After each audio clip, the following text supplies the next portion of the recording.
اللہ تبارک و تعالیٰ فرماتے ہیں کہ روزہ دار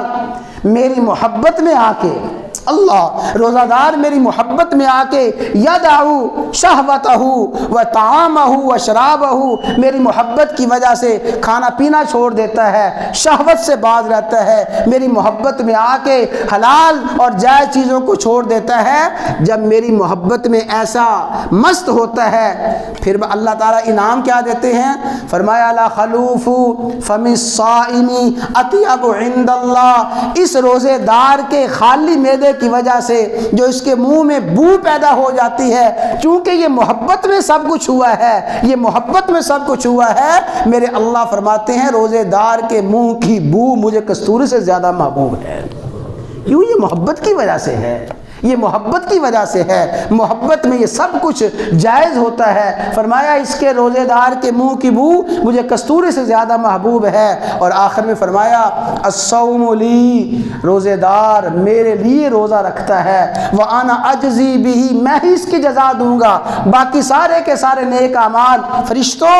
اس نیک عمل کا اتنا بدلہ لکھ دو، فرشتوں اس کا اتنا بدلہ لکھ دو، لیکن جب روزے کا نمبر آتا ہے اللہ فرماتے ہیں تم سارے پیچھے ہٹ جاؤ، اس لیے کہ فرشتوں تمہارے بس میں نہیں ہے کہ تم روزے دار کا ثواب لکھ سکو۔ الصوم لی، یہ میری محبت میں روزہ رکھ رہا ہے، وَأَنَا أَجْزِي بِهِ، میں ہی اس کی جزا دوں گا۔ اور ایک فرمایا ایک روایت میں الصوم لی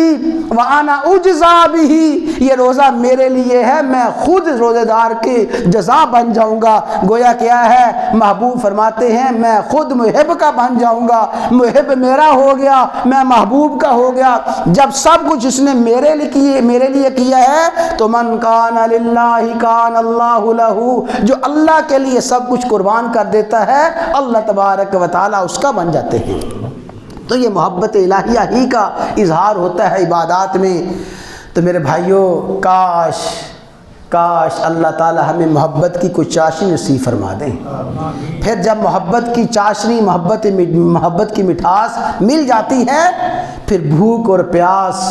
کوئی محسوس نہیں، بلکہ بھوک اور پیاس محسوس ہونا دور کی بات ہے، بھوک اور پیاس میں مزہ آتا ہے۔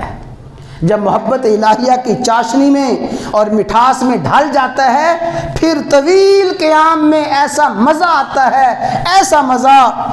تورمت قدماہ، قدم مبارک سوج گئے ہیں، قدم مبارک پہ ورم آ گیا ہے، اتنا طویل قیام ہے لیکن اس قیام میں بھی مزہ آتا ہے، اس قیام میں بھی لطف آتا ہے، تھکتا جاتا ہے اس کا مزہ بڑھتا جاتا ہے، تھکتا جاتا ہے لذت بڑھتی جاتی ہے، بھوک پیاس بڑھتی جاتی ہے، اس کی حلاوت بڑھتی جاتی ہے۔ تو اللہ تبارک و تعالی نے فضل و کرم فرمایا ہمیں یہ ایام نصیب فرمائے، یہ راتیں، یہ اور دن، یہ گھڑیاں میرے بھائیوں پتہ نہیں پھر نصیب میں ہیں یا نہیں ہیں۔ خوش بخت ہیں وہ، خوش نصیب ہیں وہ جو ان گھڑیوں سے فائدہ اٹھا رہے ہیں۔ میں عرض کرنا چاہتا ہوں جس شخص کو رمضان میں بھی تکبیر اولیٰ کے ساتھ نماز کی پابندی کی توفیق نہ ہوئی، اس کے لیے کون سی اور گھڑیاں آئیں گی؟ تکبیر اولیٰ کے ساتھ نماز پڑھے گا جس کو رمضان میں بھی تلاوت قرآن نصیب نہ ہوئی، جس کو رمضان میں بھی دعا کی توفیق نہ ہوئی، اور جس نے رمضان میں بھی اللہ تبارک و تعالیٰ سے اپنی بخشش نہ کروائی، رسول اللہ صلی اللہ علیہ وسلم نے بد دعا فرمائی، جبرائیل امین نے بد دعا فرمائی، ہلاک ہو، تباہ و برباد ہو وہ شخص جس کی زندگی میں رمضان آیا اس کی پھر بخشش نہ ہوئی، اس کی مغفرت نہ ہوئی، ایسا شخص تباہ و برباد ہو۔ حضرات گرامی آخری لمحات میں دعا فرمائیں کہ یا اللہ ہمیں اس بد دعا سے محفوظ فرما۔ معصوم فرشتے نے جو بد دعا کی اور